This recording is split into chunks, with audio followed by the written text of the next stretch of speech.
Je suis heureuse de vous retrouver pour la lecture de l'épître de Paul aux Éphésiens, pour le chapitre 6. Enfants, obéissez à vos parents, selon le Seigneur, car cela est juste. Honore ton père et ta mère. C'est le premier commandement avec une promesse, afin que tu sois heureux et que tu vives longtemps sur la terre. Et vous, pères, n'irritez pas vos enfants, mais élevez-les en les corrigeant et en les instruisant selon le Seigneur. Serviteurs, obéissez à vos maîtres selon la chair, avec crainte et tremblement, dans la simplicité de votre cœur, comme à Christ, non pas seulement sous leurs yeux, comme pour plaire aux hommes, mais comme des serviteurs de Christ qui font de bon cœur la volonté de Dieu.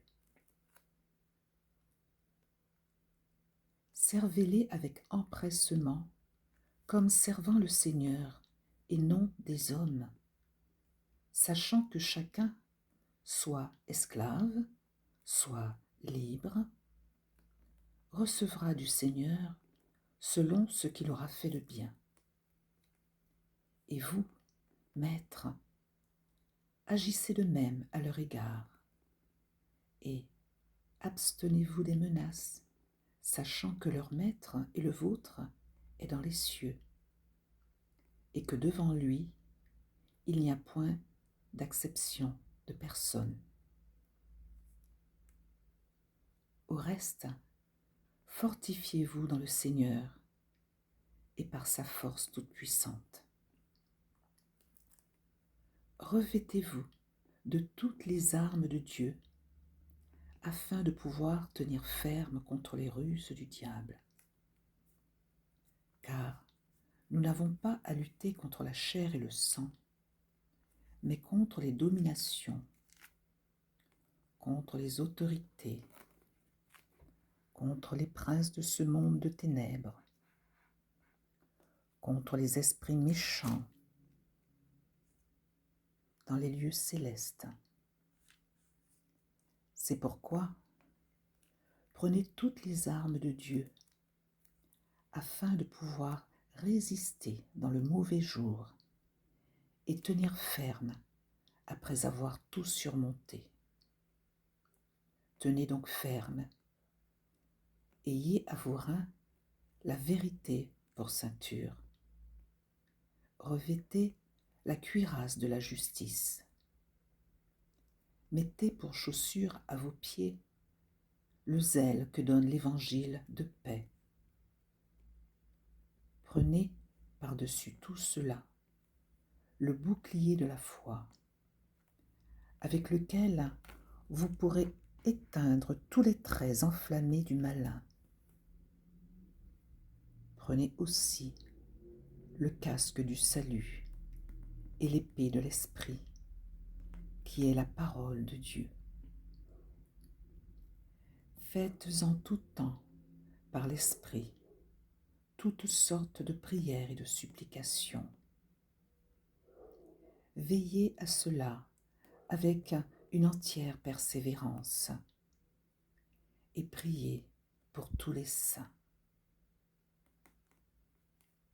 Priez pour moi, afin qu'il me soit donné, quand j'ouvre la bouche, de faire connaître hardiment et librement le mystère de l'Évangile, pour lequel je suis ambassadeur dans les chaînes,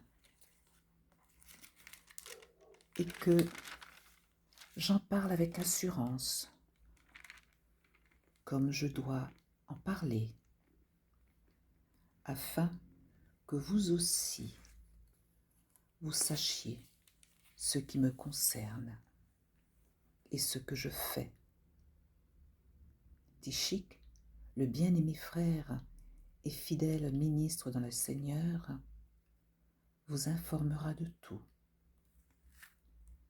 Je l'envoie exprès vers vous pour que vous connaissiez notre situation et pour qu'il console vos cœurs. Que la paix et la charité avec la foi soient données aux frères de la part de Dieu le Père et du Seigneur Jésus-Christ. Que la grâce soit avec tous ceux qui aiment notre Seigneur Jésus-Christ d'un amour inaltérable. Amen.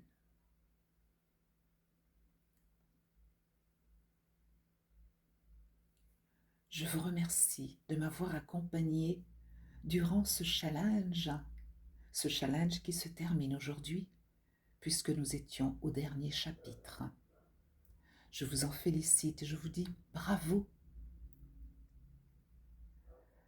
À bientôt pour un nouveau rendez-vous et surtout, n'hésitez pas à nous partager vos commentaires. Que Dieu vous garde.